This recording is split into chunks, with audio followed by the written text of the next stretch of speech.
ጤና ይስጥልን ተመልካቾች ሳምንታዊው ኤንቢሲ ቢዝነስ ተጀምሯል። በሳምንቱ የተከናወኑ አበይት ቢዝነስ መረጃዎችን ወደናንተ ያደረስኩ ሀሴት ኃይሉ አብራችሁ ቆይታን አደርጋለሁ። እንድትከታተሉን በአክብሮት እየጋበዝኩ ወደ ቀዳሚው መረጃችን እናልፋለን። ኢትዮጵያ ተልዕኮ 300 የኢነርጂ ኢኒሺየቲቭን ተቀላቀለች። ፕሬዝዳንት ታዬ አጽቀሥላሴ ከ80ኛው የተባበሩት መንግስታት ጠቅላላ ጉባኤ ጎን ለጎን አፍሪካን በኤሌክትሪክ ለማዳረስ ዓላማውን ያደረገ ተልዕኮ 300 ኢነርጂ ኢኒሺየቲቭ ላይ ተሳትፈዋል። ኢትዮጵያ ተልዕኮን መቀላቀሏ እያካሄደች ያለውን የኢነርጂ ማሻሻያ የሚያጎላ እውቅና በመሆኑ ትልቅ ምዕራፍ እንደሆነ ተጠቅሷል። በአፍሪካ ልማት ባንክ በዓለም ባንክ ቡድንና በሌሎች ዓለም አቀፍ አጋሮች የሚደገፈው ተልዕኮ 300 የኢነርጂ ኢኒሺየቲቭ እስከ 2030 ድረስ በ50 ቢሊዮን ዶላር 300 ሚሊዮን አፍሪካውያንን የኤሌክትሪክ ተጠቃሚ ለማድረግ ያለመ ነው። ኢትዮጵያ ባለፈው ጥር ወር በታንዛኒያ በተዘጋጀው ተልዕኮ 300 ኢነርጂ ኢኒሺየቲቭ ስብሰባ ላይ ቡድን ውስጥ እንድትካተት አመልክታ ነበር። ለአባልነት የሚያበቃትን ስትራቴጂና የትግበራ ጊዜ ሰሌዳዎችን በማዘጋጀትም ቁርጠኝነቷን በድጋሚ ለማረጋገጥ የገባችውንም ቃል በተግባር አረጋግጣ ኢኒሺየቲቭን መቀላቀሏ ታውቋል። ኢትዮጵያ ኢነርጂን ለማዳረስ ትልቅ ዓላማ ይዞ የተነሳውን ተልዕኮ 300 አባል መሆኗ ዓለም አቀፍ የፋይናንስ ተደራሽነቷን እንደሚያሳድግ የውጭ ጉዳይ ሚኒስቴር መረጃ ያመለክታል። ይህ ስኬት እንግዲህ ኢትዮጵያ በአፍሪካ የታዳሽ ኃይል ኢነርጂ ትራንስፎርሜሽን ውስጥ ያላትን ሚና ከማጠናከርም ባለፈ የአህጉሪቱን የኃይል እጥረት በመቅረፍና ዘላቂ ልማትን ለማጎልበት እንደሚያበረታታም ነው የታወቀው።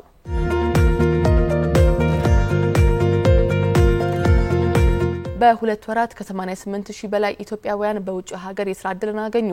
የስራና ክህሎት ሚኒስቴር ባለፉት 2 ወራት ብቻ 88158 ኢትዮጵያውያን በውጭ ሀገር የስራ ዕድል አግኝተዋል ብለዋል። ከ137 ሺህ በላይ የስራ ፈላጊዎች የውጭ ቀጣሪዎች የሚጠይቁትን መስፈርት ለማሟላት የተሰጣቸውን ሰፊ የክህሎት ስልጠናዎችን መከታተላቸውን እንግዲህ ሚኒስቴሩ ገልጿል። ከነዚህ መካከል 88158ቱ የውጭ ሀገር የስራ ዕድል ተጠቃሚ እንደሆኑ ነው ሚኒስቴሩ ያስታወቀው።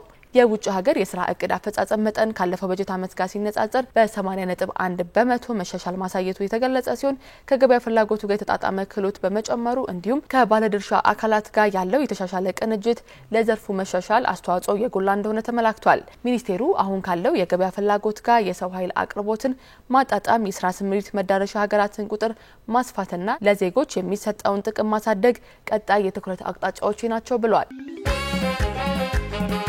ለአዲስ ዘመን ከዘመን በቋሚነት የሚሰጥ የላቀ ደንበኞች አገልግሎትና ውጤታማነት ልህቀትን በሚገልጽበት በዚህ ዓለም የባንክ ምርጫው ሁሉንም ነገር ይናገራል። የውጭ ምንዛሪ ማስተላለፍ በተመለከተ እምነት በጣም አስፈላጊ ነገር ነው። የእርሶ ምርጫ የሚያከብረውና የሚያስቀድመውን ዘመናዊ የባንክ አጋር መምረጥ በጥራት ማመንን ያሳያል። አሁን ደግሞ ዘመን ባንክን ለመምረጥ ሌላ ተጨማሪ ምክንያት አለ። የተጨማሪ 6% ጉርሻ።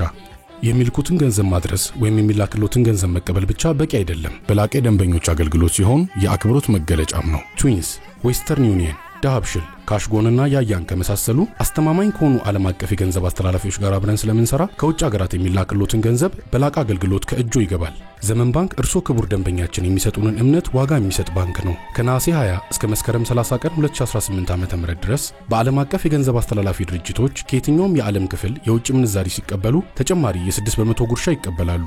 ዘመን ባንክ የላቀ አገልግሎት ማዕከል።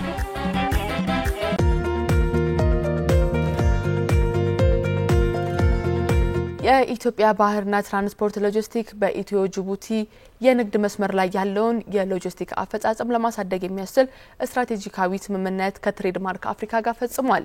ስምምነቱ እንግዲህ በንግድ መስመር ያለውን የሎጂስቲክ አፈጻጸም ከማሳደጉም በላይ በኢትዮ ጅቡቲ ኮሪደር የሎጂስቲክ ውጤታማነትን ለማሻሻልና ለቃሊቲ ወደብና ተርሚናል የወደብ ማሽነሪዎችን ለማቅረብ የሚያስችል ነው ተብሏል። በአፍሪካ የንግድ ድርጅት የሚመራው የትሬድማርክ አፍሪካ ኩባንያ በመሰረተ ልማት የንግድ ስርዓትን በማመቻቸት ከመንግስትና ከግሉ ዘርፍ ጋር በመስራት ይታወቃል። ትብብሩም በንግድ መስመሩ የሚስተዋሉ እንቅፋቶችን ለመቀነስ መሰረተ ልማቶችን ለማሻሻልና የጭነት እንቅስቃሴን ለማቀላጠፍ ያስችላል። ይህ ስምምነት ኢትዮጵያ በቀጠናው ያላትን የንግድ ማዕከልነት ለማጠናከር የምታደርገውን ጥረት የሚደግፍ እንደሆነ ታምኖበታል።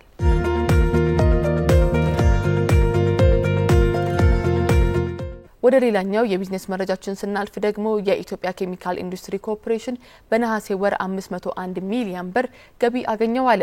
ኮርፖሬሽኑ ባለፈው ወር 501 ሚሊዮን ብር ገቢ በማስመዝገብ ከእቅዱ 93.5% ማሳካቱን ያስታወቀው ከታክስ በፊት ያገኘው ትርፍ ደግሞ 127 ሚሊዮን ብር የደረሰ ሲሆን ይህም ገቢ ካቀደው እቅድ 145.7% ብልጫ አለው ተብሏል። ወራዊ የበጀት አፈጻጸሙን የገመገመው ኮርፖሬሽኑ በኢትዮጵያ ኢንቨስትመንት ሆልዲንግ የ2017 በጀት ዓመት አፈጻጸምን በመዳሰስ በሚቀጥሉ ወራት የሚሰሩ እንዲሁም ደግሞ ቅድሚያ የሚሰጣቸውን ጉዳዮች መለየታቸውን የኮርፖሬሽኑ ዋና ስራ አስፈጻሚ ሁንዴሳ ደሳለኝ ተናግረዋል። ለግብርና፣ ለጤና፣ ለኮንስትራክሽንና ለአምራች ኢንዱስትሪዎች ወሳኝ የሆኑ ግብአቶችን የሚያቀርበው የኢትዮጵያ ኬሚካል ኢንዱስትሪ ኮርፖሬሽን በዘርፉ ምርታማነትን በማሳደግ የኢትዮጵያን የኢንዱስትሪ ኢኮኖሚን በመደገፍ ረገድ ከፍተኛ ሚናን እየተጫወተ ይገኛል ተብሏል። ለአዲስ ዘመን ከዘመን በቋሚነት የሚሰጥ የላቀ ደንበኞች አገልግሎትና ውጤታማነት ልህቀትን በሚገልጽበት በዚህ ዓለም የባንክ ምርጫው ሁሉንም ነገር ይናገራል። የውጭ ምንዛሪ ማስተላለፍ በተመለከተ እምነት በጣም አስፈላጊ ነገር ነው። የእርሶ ምርጫ የሚያከብረውና የሚያስቀድመውን ዘመናዊ የባንክ አጋር መምረጥ በጥራት ማመንን ያሳያል። አሁን ደግሞ ዘመን ባንክን ለመምረጥ ሌላ ተጨማሪ ምክንያት አለ። የተጨማሪ 6% ጉርሻ።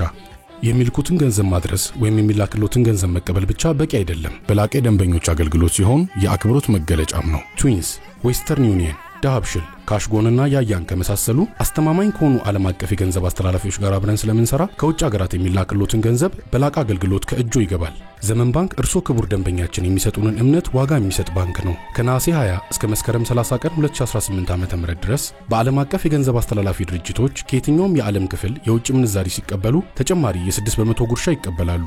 ዘመን ባንክ የላቀ አገልግሎት ማዕከል።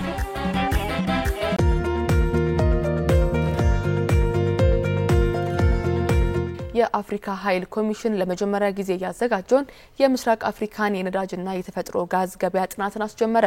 በጋና አንካራ በተካሄደው የአፍሪካ ዘይት ነዳጅ ሳምንታዊ መክፈቻ ላይ ይፋ የተደረገው ጥናቱ በአፍሪካ አህጉራዊ ነጻ የንግድ ቀጠና ጋር ተጣጥሞ የቀረበ ነው ተብሏል።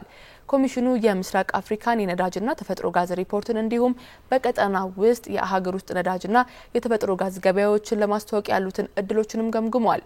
ኮሚሽኑ ይፋ ያደረገው ጥናት ኢትዮጵያን፣ ኬንያን፣ ታንዛኒያንና ዩጋንዳን ጨምሮ 16 ሀገራትን ያካተተ ሲሆን ለቀጠናው የኃይል ውህደት፣ ለዘላቂ ልማትና በአፍሪካ ውስጥ ለሚደረግ የንግድ ልውውጥ ያለውን ቁርጠኝነት ያረጋገጠበት ነው ተብሏል። የምስራቅ አፍሪካ ሀገራት የነዳጅና የጋዝ ክምችታቸውን ለኃይል ደህንነት እንዲሁም ለአፍሪካ እድገት እንዴት መጠቀም እንዳለባቸውም ጥናቱ ስልታዊ የሆኑ መመሪያዎችንም እንደሚሰጥ ታምኖበታል።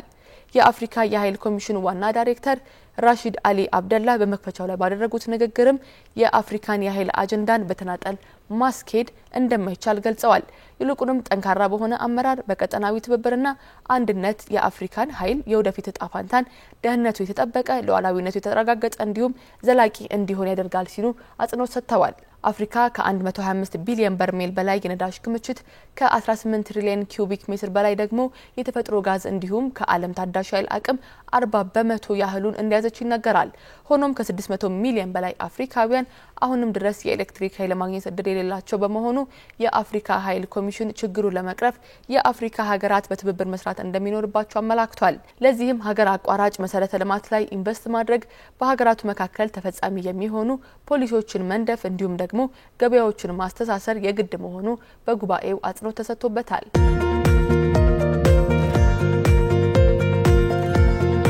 ተመልካቾች የኢንቢሲ ቢዝነስ ነው እየተከታተላችሁ የምትገኙት። ቀጥለናል። የተባበሩት መንግስታት የጤና ኢንዱስትሪ ፋውንዴሽን በኢትዮጵያ በተለያዩ የኢንቨስትመንት ዘርፎች ላይ መዋለ ንዋዩን ፈሰስ ለማድረግ ፍላጎት እንዳለው ገልጿል። ፋውንዴሽኑ በሀገሪቷ በጤና፣ ባንክ፣ ማዕድን፣ ቱሪዝምና በኢንፎርሜሽን ቴክኖሎጂ ዘርፎች ላይ ለመሰማራት ፍላጎት አለኝ ብሏል።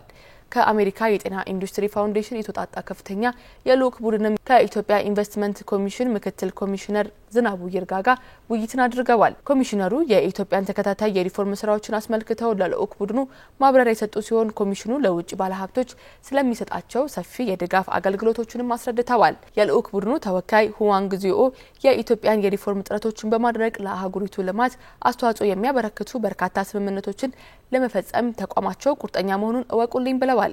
በኢትዮጵያ ባለው የጤና አገልግሎትና የቴክኖሎጂ እምቅ አቅም ላይ ትኩረት በማድረግ በማዕድን፣ በቱሪዝም፣ በአይሲቲና በባንክ ዘርፎች ላይ ያሉትን እድሎች እየቃኙ እንደሆኑም ተወካዩ ተናግረዋል።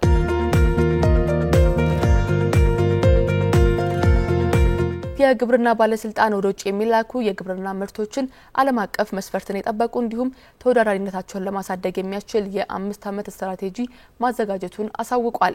የኢትዮጵያ የግብርና ባለስልጣን ከተመድ የምግብና እርሻ ድርጅት ኃላፊዎች እንዲሁም ከተለያዩ የባለድርሻ አካላት ጋር በመተባበር የተዘጋጀው ይህ ስትራቴጂ የግብርና ምርቶችን መጠን ሲቀንሱ የምርት ወጪዎችን ሲጨምሩ እንዲሁም ምርቶች ወደ ውጭ የመላክ እድሎችን ሲገድቡ የቆዩትን እንደ እጽዋት ተባዮች ያሉ ችግሮችን ለመፍታት ያለመ ነው ተብሏል። የኢትዮጵያ ግብርና ባለስልጣን ዋና ዳይሬክተር ድሪባ ኩማ እንደተናገሩት የግብርና ምርቶች ወደ ገበያ ሲላኩ ከበሽታ ነፃ መሆናቸውንና ጥራታቸውን የማረጋገጥ ስራ እየተከናወነ እንደሚገኝ አስታውቀዋል። በዚህም በዓለም አቀፍ የንግድ ድርጅት መመዘኛዎች አንጻር ምርቶች ከእርሻ ጀምሮ ወደ ውጪ እስከሚላኩ ድረስ ያሉ ክፍተቶች ላይ ጥናት መደረጉንም ነው ዋና ዳይሬክተሩ ያነሱት። በዚህም የባለሙያ እጥረት፣ የላቦራቶሪ አለመሟላት፣ ለበርካታ ዓመታት የቆየና ከጊዜ ጋር ያልዘመነ የህግ ማዕቀፍና የቴክኖሎጂ ክፍተቶች መለየታቸውን አብራርተዋል። እነዚህን ክፍተቶች ለመሙላት ያስችላል የተባለውም የ5 ዓመት ስትራቴጂን በቅርቡ ወደ ተግባራ እንደሚገባም ነው ያስታወቁት። የአበባ ምርቶች ከእርሻ ጀምሮ እስከ ውጭ ገበያ ድረስ ከተባይ ነፃ በሆነ አግባብ ለማምረትና ለገበያ ተደራሽ ለማድረግ በቴክኖሎጂ የታገዘ አሰራር መዘጋጀቱን አንስተዋል። በተመድ የምግብና እርሻ ድርጅት የምስራቅ አፍሪካ ቢሮ ኃላፊ ፋራዩ ዙሙዲ በበኩላቸው በጋራ የተዘጋጀው ስትራቴጂ በውጤታማነት እንዲተገበር ድጋፍ እንደሚያደርጉ ገልጸዋል። በኢትዮጵያ የእጽዋት ደህንነት ጥበቃ በደንብ እንዲጠናከር ኢትዮጵያ ዓለም አቀፍ መስፈርቶችን ባሟላ መልኩ በዓለም አቀፍ የንግድ ልውውጥ እንድትሳተፍ በጋራ እንሰራለን ያሉት እቅዱ ከዓለም አቀፍ ደረጃዎች ጋር ተጣጥሞ የመስራት አቅምን ከፍ በማድረግ ወራሪ ተባዮችን በመከላከልና የግብርና ምርቶችን ወደ ውጭ መላክ ተወዳዳሪነትን እንደሚያጎለብትም ይጠበቃል። ለአዲስ ዘመን ከዘመን በቋሚነት የሚሰጥ የላቀ ደንበኞች አገልግሎትና ውጤታማነት ልህቀትን በሚገልጽበት በዚህ ዓለም የባንክ ምርጫው ሁሉንም ነገር ይናገራል። የውጭ ምንዛሪ ማስተላለፍ በተመለከተ እምነት በጣም አስፈላጊ ነገር ነው። የእርሶ ምርጫ የሚያከብረውና የሚያስቀድመውን ዘመናዊ የባንክ አጋር መምረጥ በጥራት ማመንን ያሳያል። አሁን ደግሞ ዘመን ባንክን ለመምረጥ ሌላ ተጨማሪ ምክንያት አለ። የተጨማሪ 6% ጉርሻ። የሚልኩትን ገንዘብ ማድረስ ወይም የሚላክሎትን ገንዘብ መቀበል ብቻ በቂ አይደለም። በላቀ ደንበኞች አገልግሎት ሲሆን የአክብሮት መገለጫም ነው። ትዊንስ፣ ዌስተርን ዩኒየን፣ ዳሃብሽል፣ ካሽጎንና ያያን ከመሳሰሉ አስተማማኝ ከሆኑ ዓለም አቀፍ የገንዘብ አስተላላፊዎች ጋር አብረን ስለምንሰራ ከውጭ ሀገራት የሚላክሎትን ገንዘብ በላቀ አገልግሎት ከእጆ ይገባል። ዘመን ባንክ እርሶ ክቡር ደንበኛችን የሚሰጡንን እምነት ዋጋ የሚሰጥ ባንክ ነው። ከነሐሴ 20 እስከ መስከረም 30 ቀን 2018 ዓ.ም ድረስ በዓለም አቀፍ የገንዘብ አስተላላፊ ድርጅቶች ከየትኛውም የዓለም ክፍል የውጭ ምንዛሪ ሲቀበሉ ተጨማሪ የ6% ጉርሻ ይቀበላሉ። ዘመን ባንክ የላቀ አገልግሎት ማዕከል።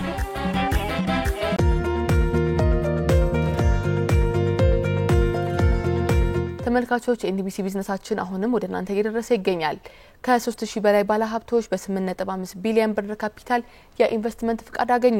የአዲስ አበባ ኢንቨስትመንት ኮሚሽን በአዲስ አበባ በተለያዩ ዘርፎች ተሰማርተው እየተንቀሳቀሱ የሚገኙ ባለሀብቶች ቁጥር ከጊዜ ወደ ጊዜ እየጨመረ መምጣቱን ገልጿል።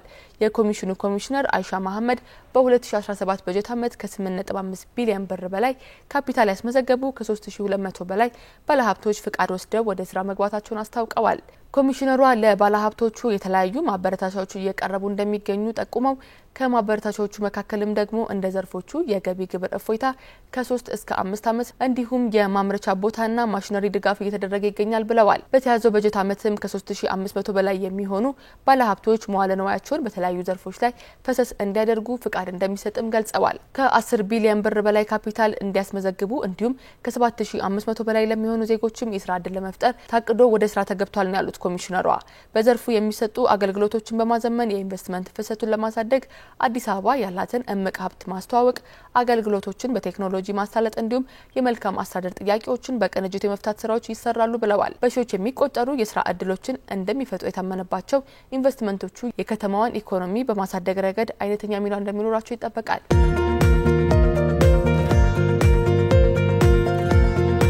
የአግሮ ኢንዱስትሪዎችን የኤሌክትሪካል ፍላጎት በዘላቂነት ለማሟላትና የተሳለጠ ኃይል እንዲያገኙ ለማስቻል የሰብስቴሽን ግንባታ እየተካሄደ መሆኑን የኢትዮጵያ ኤሌክትሪክ ኃይል አስታወቀ። የሰብስቴሽን ግንባታው ሙሉ በሙሉ ተጠናቆ በዚህ ዓመት አገልግሎት እንደሚሰጥም ተገልጿል።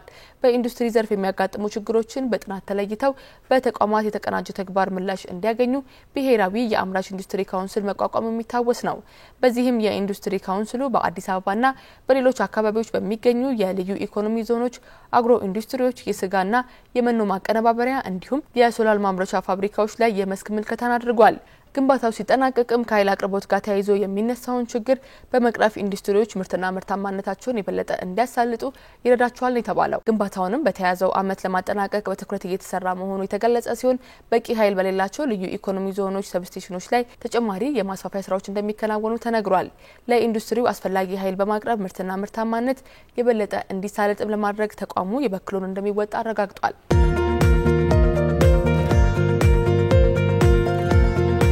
ተመልካቾች ለዚህ ሳምንት ያዝናቸው የቢዝነስ መረጃዎች እነዚህን ይመስሉ ነበር። በሚቀጥለው ሳምንት ደግሞ ሌሎች አበይት የቢዝነስ መረጃዎችን ወደ እናንተ እናደርሳለን። መልካም ሳምንት።